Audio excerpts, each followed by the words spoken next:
पश्चिम बंगाल इस समय चर्चा में है। पश्चिम बंगाल में अब भाजपा की सरकार है और टीएमसी 15 साल के बाद बंगाल की सत्ता से बाहर हो गई है। बता दें कि पश्चिम बंगाल भारत का सबसे बड़ा चावल उत्पादक राज्य है और यहाँ कई प्रकार के चावल की खेती किसानों द्वारा की जाती है। इसी बीच पश्चिम बंगाल से चावल को लेकर खबर सामने आई है, जहाँ बंगाल में चावल उद्योग ने राज्य की नई बीजेपी सरकार से बेहतर इंफ्रास्ट्रक्चर, तेजी से अप्रूवल और मजबूत एक्सपोर्ट प्रमोशन की मांग की है, ताकि इस सेक्टर में ग्रोथ और इन्वेस्टमेंट को बढ़ावा दिया जा सके। बता दें कि सरकार बदलने के साथ ही पश्चिम बंगाल में चावल कारोबारियों को राज्य की राइस इंडस्ट्री में भी सुधार आने की उम्मीद है। चावल व्यापारियों और चावल उद्योगों का कहना है कि इंडस्ट्री चावल मिलों और वेयरहाउस के लिए इंफ्रास्ट्रक्चर में सुधार की उम्मीद कर रही है। उनका कहना है कि खासकर ग्रामीण इलाकों में जहां खराब सड़कें, ड्रेनेज सिस्टम और बिजली कनेक्शन में देरी से कामकाज पर असर पड़ रहा है, वहां सुधार की काफी ज्यादा आवश्यकता है। साथ ही पश्चिम बंगाल को लेकर एक विशेषज्ञ ने कहा कि राज्य में कई ग्रामीण जिले ऐसे भी हैं जहां नई चावल मिलों के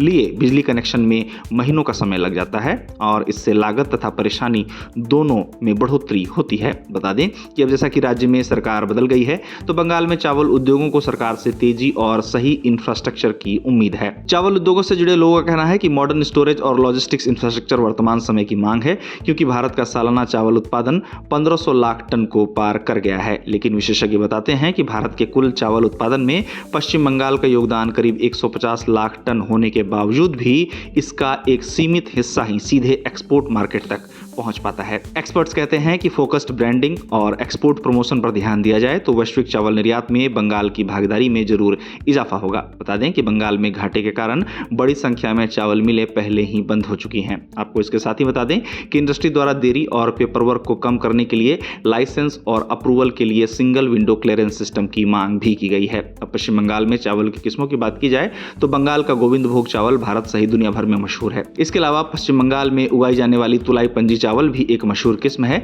जीआई टैग प्राप्त इन दोनों ही चावल की डिमांड में घरेलू और अंतर्राष्ट्रीय लेवल पर लगातार बढ़ोतरी देखने को मिल रही है। आपको बता दें कि इन दोनों ही चावलों को लेकर चावल निर्यातकों का कहना है कि नेशनल और इंटरनेशनल मार्केट में बंगाल की प्रीमियम चावल की किस्मों की ब्रांडिंग और प्रमोशन के लिए सरकारी मदद से एक्सपोर्ट में काफी बढ़ोतरी हो सकती है। गौरतलब है कि पश्चिम बंगाल भारत के प्रमुख चावल उत्पादक राज्यों में से एक है। राज्य में सालाना लगभग 150 लाख टन से लेकर 160 लाख टन चावल का उत्पादन होता है। चावल की खपत भी बंगाल में अच्छी है। अब जहां तक भारत के कुल चावल उत्पादन में बंगाल के योगदान की बात है, तो देश के कुल चावल उत्पादन में बंगाल का योगदान लगभग 14.7 से 15% के बीच रहता है। बंगाल का पूर्वी और पश्चिमी वर्धमान जिले राज्य का सबसे बड़ा चावल उत्पादक जिले हैं, जिसे बंगाल का धान का कटोरा भी कहा जाता है। इसके अलावा हुगली, बीरभूम और नदिया जैसे पश्चिम बंगाल के जिले भी धान उत्पादन के लिए जाने जाते हैं।